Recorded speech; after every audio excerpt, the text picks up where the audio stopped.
I thought I'd kick off with a quick question, and that is, what do you think is, what is the biggest roadblock to us achieving this agenda? Because there does seem to be a reasonable amount of consensus around what needs to be done, but perhaps not with the right people. So what do you think are the biggest roadblocks, and how could they be overcome? Well, there's a new word out of the Transport Minister's mouth, which is called alignment.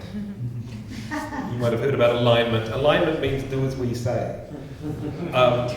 Because in Auckland, since the super city was invented, we've voted wrong twice. There is a lack of alignment between the agenda from Wellington, which is essentially a very amateurish thing. They choose the mode first, and the mode is always a motorway, and then they look for somewhere to put it.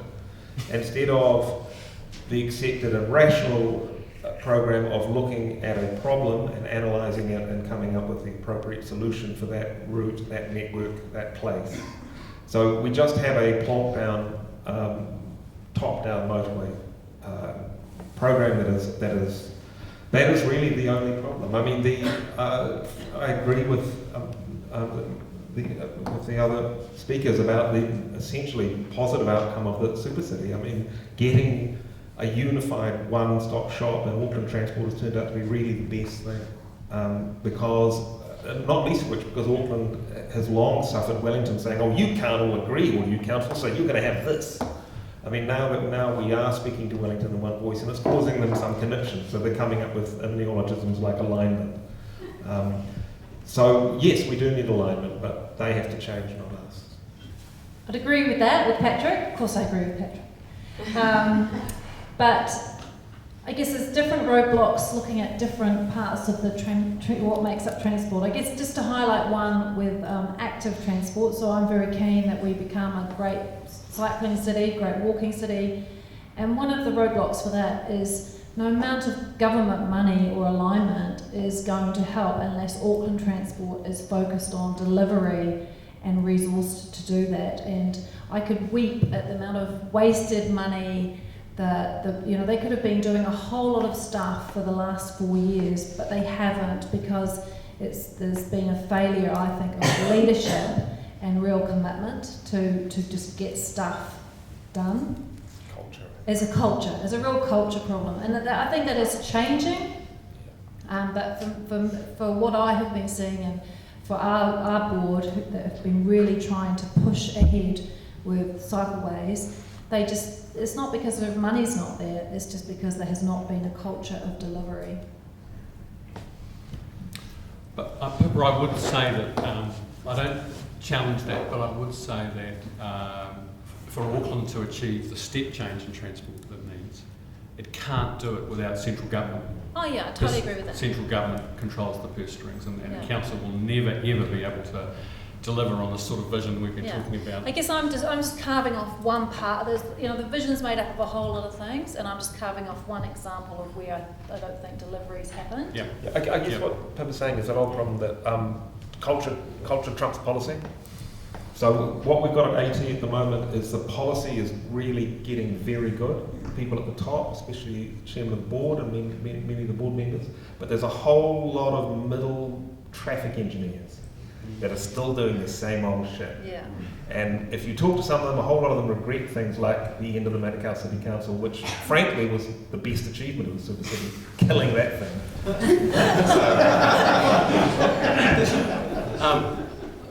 It's interesting because the alignment issue has been played out quite a lot as kind of the money argument and who's going to pay for it, and that's how the media have been treating it. And in some way, and the council and Len Brown's response to the lack of alignment has been to run a whole, a fairly elaborate consensus building and kind of public consultation exercise around funding.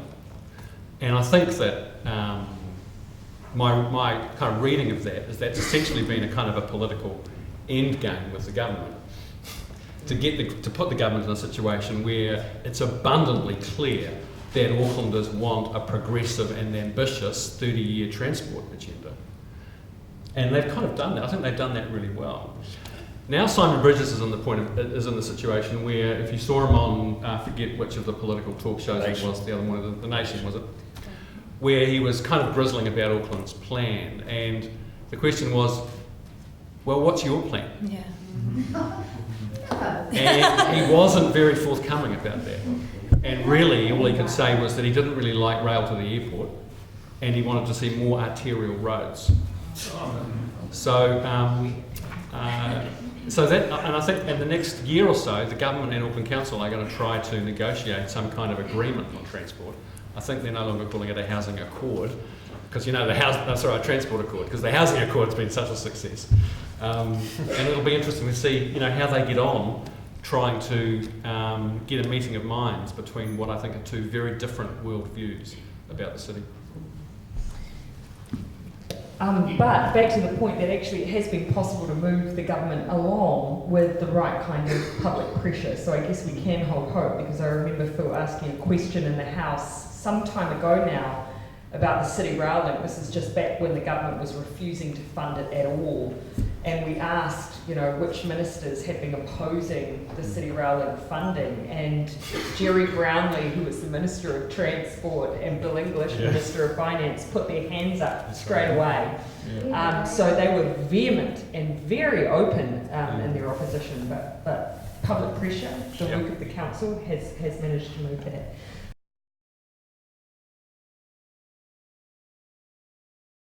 One big problem is that people, I think evidence is pretty clear, that people vote at the local level on transport.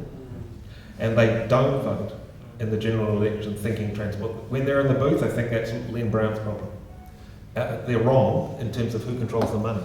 But that is a really big problem. For the last two elections, or longer, the progressive side has clearly gone in there with a more popular agenda. We know, for example, from the AA, this is a self-selected motorists organisation, did a really good job of polling their own members, and 76% either agreed or strongly agreed that what Auckland needed was an aggressive spend on public transport. And this is the AA members, right? So we know the people in Auckland are on this side, but when they get in that booth, that's not what's making them tick a box. So that's the problem, and I don't have an answer.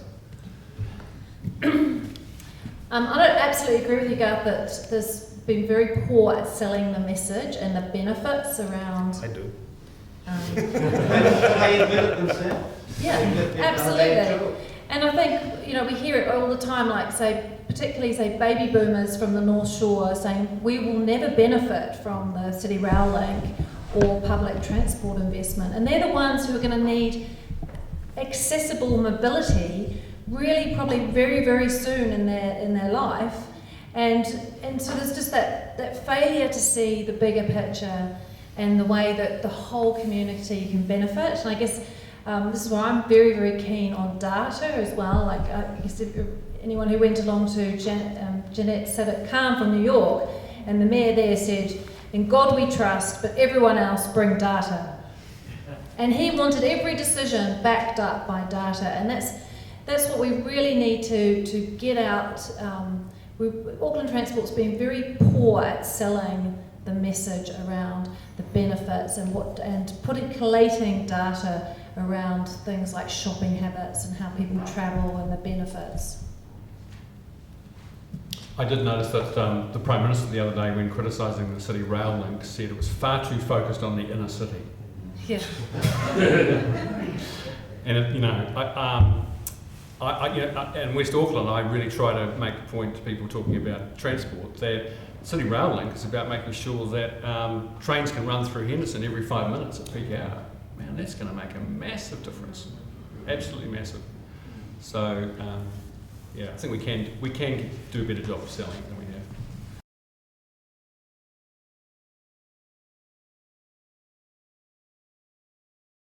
Okay, how long you got? Okay, well the benefit cost ratio models that they're using are things developed by traffic engineers in the 50s. I mean, you just need to unpack the assumptions of them. For example, I'll just give you one little example because we haven't got all night. which is when they're assessing time travel, right? Every public transport user has a time added on at each end for a walk from their stop. This is reasonable to their stop, first mile, last mile, right? But every car user is assumed to park right next to their desk. The public transport user's time is valued at 0.75% of the car driver's time. I mean, the whole machinery of traffic modelling tilts the playing field up.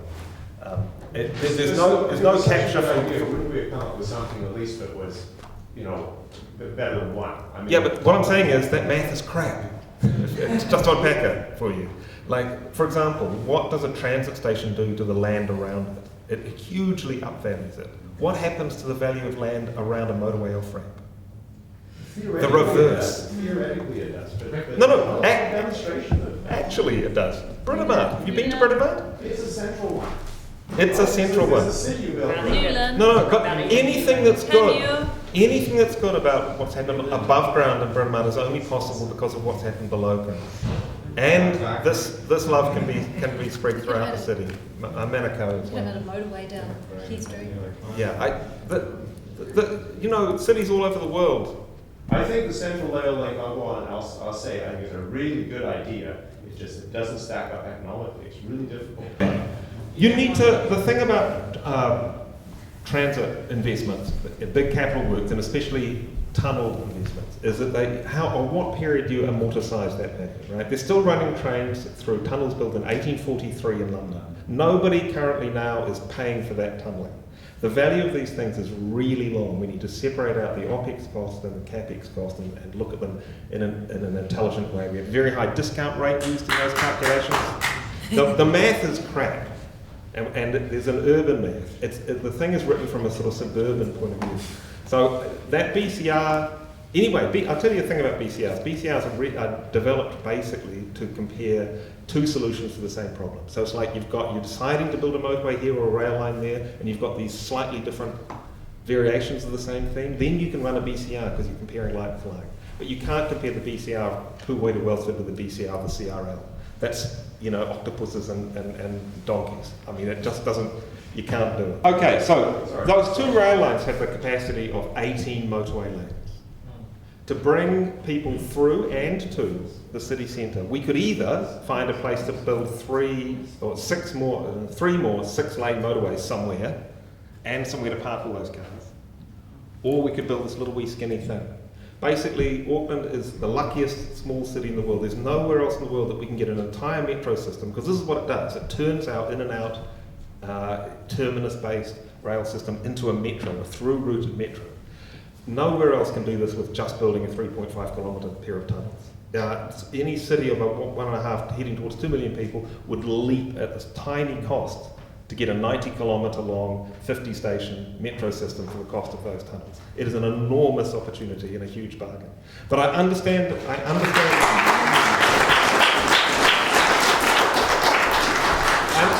it's hard to get, because it is like the Harbour Bridge before the Harbour Bridge was built, it is transformational. It's going to change the whole idea and the nature of how the city functions. So beforehand, it's even for the people who support it, like some of the people in the CRL team at AT, they can't even grasp what it does. So it is a difficult thing, and it requires some sophisticated communication. But it has started anyway. Public transport is way too expensive at the moment. And so for a lot of people out in West Auckland, it's cheaper, especially if they get subsidised parking, it's cheaper to drive than it is to take public transport. And, well, perhaps not with the gold card, but for everybody else, it doesn't make sense. And I think we should be looking at much cheaper fares across the board, as well as protecting the gold card. Cheaper fares to drive up patronage, drive up demand, be much more sensible.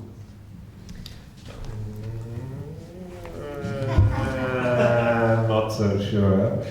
Or at least, I certainly think we need differentiated fares. Okay? So we have, on public transport, as we do on the roads, we have a crazy situation where they're completely chocker at small periods of the day, and then there's an enormous amount of capacity the rest of the time. But certainly, there's an opportunity to price incentives to people to travel at different times when the trains and buses are going anyway. The marginal cost of people using public transport at the off-peak periods is zero. So highly differentiated time of day fares, I think, is a really, really useful thing. So the marginal cost, right, the train's already going, it's got a whole lot of empty seats, so the marginal cost to us, to society, of anyone adding to that is zip, right? So for the time rich and cash poor, I would like to see very cheap off-peak fares, like 50% at least, as an incentive. However, I think there's a fairness issue about free, completely free. I'm not entirely sure that is completely free is the best price. It certainly would make capacity issues and also cause funding problems. My only real challenge is to those of the speakers that had optimism about a change in the heart of the government. I came back from New York 2 weeks ago, and I've got to say, in relation to the last question, you can get a week's ticket on the metro in New York for $31. You can travel as often as you like, for as long as you like, and you can travel between the hours of actually it's damn near 24 hours a day. And at Patrick's suggestion, I met with the Department of Transportation in New York, and very interesting what they were saying, because they were basically backing up the sort of comments that have been made, that actually the days of sprawl and motorway are over. More people are trying to move back onto Manhattan. You are getting high rise, but you've got good urban design and you've got good transport. And the metro that you wouldn't have travelled in, 20 years ago is now one of the safest places to be in, and it's very efficient. But to get to my question, I came back and there's this article in the National Business Review. I don't read it very often, but this was from Simon Bridges, and he was basically telling Auckland City Council to start again on its plans for developing Auckland public transport. So Auckland Council's been working away for 2 or 3 years, and the minister, different minister from Joyce or Brownlee, but not a hell of a lot better, saying start again, and we can't possibly have a petrol tax or a motorway charge, because that would be regressive and inequitable. We should put it on rates. Can anybody think of a more regressive and an equitable way of funding public transport than putting it on rates? So the pensioner that doesn't move much out of his or her home pays the same as me, who uses the public motorways at peak hour every day. So my question, I suppose, is to Phil's optimism. What does it take to get the government to change its attitude? Because we've had 3 ministers and no change. And when Jacinda and I were talking to Auckland Transport the other day, they were actually genuinely worried that the government was going to renege on the City Rail Link. And the other point I'll just make about that was that they said that by 2017 there was a real risk that people would be turned away from the Britomart station because it will have reached full capacity. By 2017, how far away is that? 2 years. So the question, and it's, I think the obvious answer is a change of government, but I was looking for, I thought there might be support for that. I was looking for an answer from any of the speakers up front about what they believe it needs to actually pressure central government to fulfil the promise that when we have the super city, they'll treat Auckland City as a partner. They're not listening to it, and they're not even talking to it. We just have to stop voting for them. That's it. So Phil, you thought I was expressing optimism about change under this government. Either you misheard me or I misspoke. My optimism was really about the fact that I think there's been a generational change in thinking about transport and urban issues in Auckland. And the problem, the political problem is, this government is out of sync with Auckland on that. And it's partly, I think, the ripples from establishing the super city, and I think, and I've said it to them in the House, but I think this government have basically got to get over themselves about the super city. They set it up with the rhetoric that it was going to allow Aucklanders to speak with one voice, but they never like what Auckland says. No, they didn't like a mayor that they thought was Labour, and they still haven't come to terms with it. The super city was going to be all right if they had the right mayor. That's right. Yeah. But I think it's more. I think it's more than personal, and it's more than party political. what I was trying to say before was that I think that this national cabinet, they simply don't have a kind of an urban mindset. They have a small town or provincial mindset, and their approach to Auckland post setting up of the super city was essentially, let's amalgamate all the governance structures, try to save money and control costs, and then let business just get on and let the market get on and do its thing. And that just doesn't work in terms of an urban economy, and it needs a much more kind of expansive approach. It needs investment in key infrastructure to support growth. It needs government, local government and central, that understands livability and the kind of places that people want to live, and trying to create the conditions that those kinds of communities can be built and created. Public transport benefits people who insist on driving. You know, 77% of all traffic is the private motor vehicle user, right? So, pitch based on those sectors. yeah, although I don't want to narrow it, because it isn't narrow. I mean, appealing to special interest groups will then you maybe shut out some other group. I mean, It kind of narrows it when you don't bring those things up. okay. I'm not a politician. Lucky you. There's a number of ways to sell it, and I think, you know, we should be making that case, Helga, that public transport has really special and direct benefits for particular groups like that. Personally, I think that one of the ways to sell it is that for every person we get on the Northwest Busway when it gets built, it's going to make it easier for all those people who want to drive to get where they're going faster.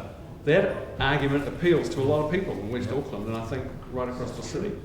So there's all sorts of ways we can sell it. I think we can sell it. We can sell a progressive urban agenda for Auckland, including investment in rapid transit, for the economic benefits that it will bring. So the productivity of labour markets is very heavily determined by affordable housing and mobility around the city. If you can't get affordable housing close to a job, the jobs that you want to do, and you can't move around the city and get to the jobs, the productivity, the efficiency of the labour market is greatly impaired.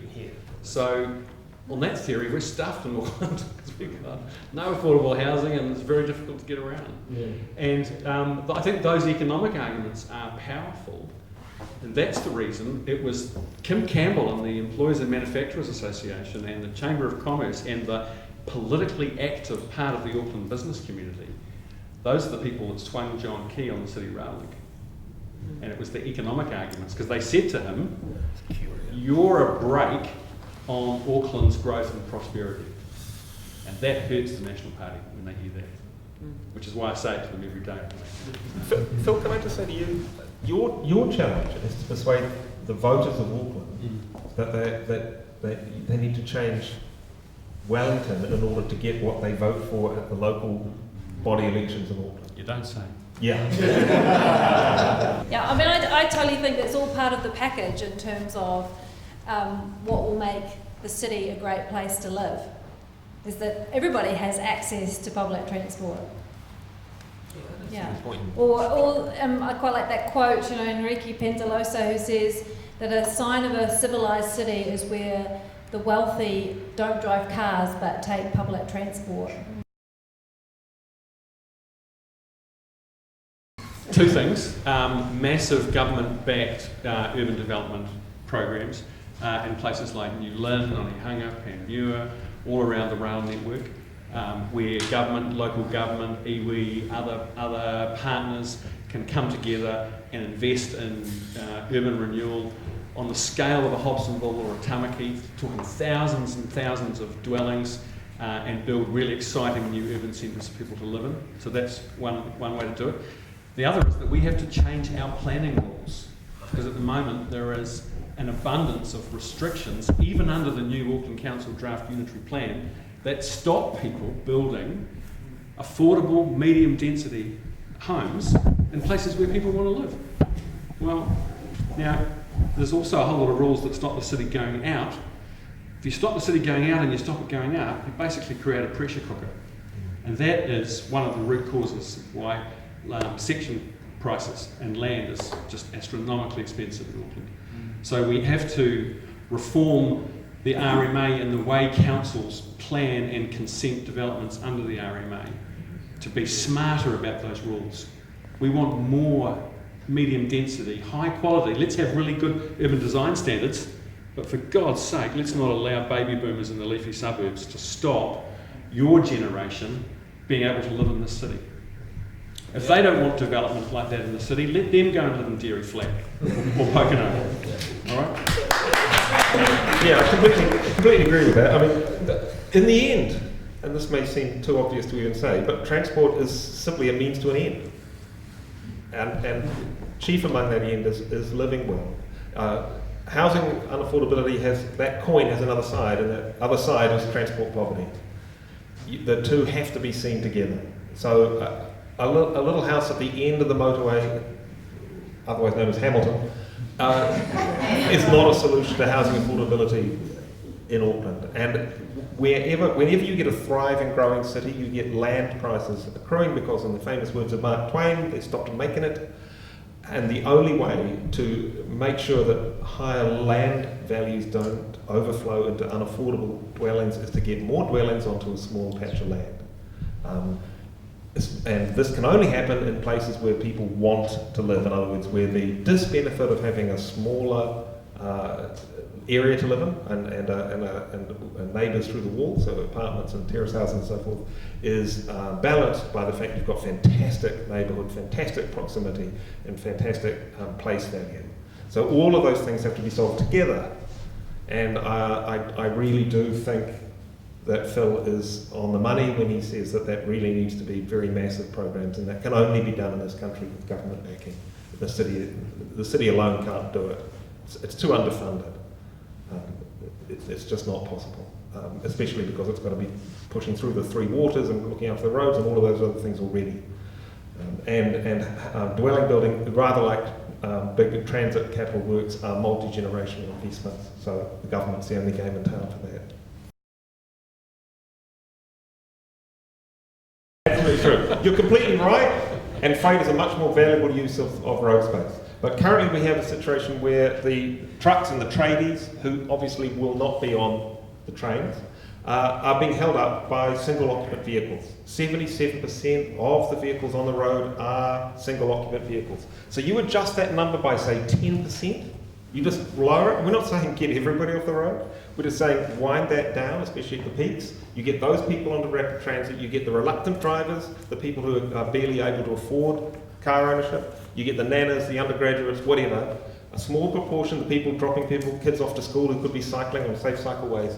Then you can do things like put freight lanes down the motorways. Not build another motorway, not build another lane on the motorway even, just dedicate a lane to freight.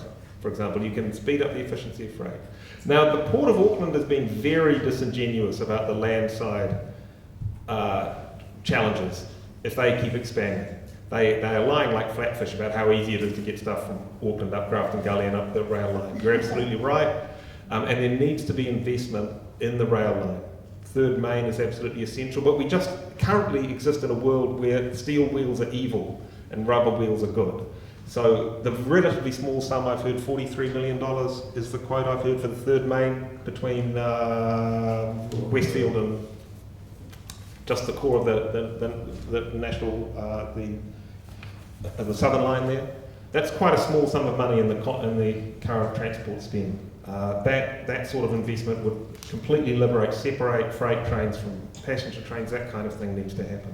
So freight is not ignored, and in fact, the great news is the rapid transit network, which is transit on its own right of way, so not buses on the roads, but rail line and busways like the Northern Busway, the Northwestern and the coming Amity. That gets people out of the way of all other road users. And it's not just freight, it's also emergency vehicles, for example, that can't get through at rush hour. These things are really important, and transit actually is the secret answer to all of these issues. Forum on tonight. Actually, everyone who's filled out our PTUA questionnaire has been pretty interesting. The second most popular thing for Aucklanders, if we go by everyone here tonight, is a train to Hamilton. And Auckland Airport is the number one rail line you'd like to have developed. So on the topic of the train to Hamilton, I know from trying to lobby for a Waikato commuter train, that it's impossible to get interregional rail services running. So, for example, if you want a train to go to Tuakau, we can't get it there because it's in a different territorial body. It's in the Waikato District Council. So, just to quickly let you know, if you wanted to have a train going to Tuakau, we'd have to get the Waikato District Council on board, we need to get the Waikato Regional Council on board, we need to get NZTA on board, we have to get Auckland Transport on board. And that's why we've got no trains to Tuakau or to Pokeno or to Huntly or to Hamilton. So the thing is, I'd like to know, Phil, is what can Labour do about it? Is there any plans to make it a much better system? In the rest of the world, when they had East and West Germany, the wall came down, they quickly got trains running between East and West Germany. We can't get a train to North Waikato. We're not pulling that wall down. What can you do about it? Tear down that wall, Mr. Gorbachev.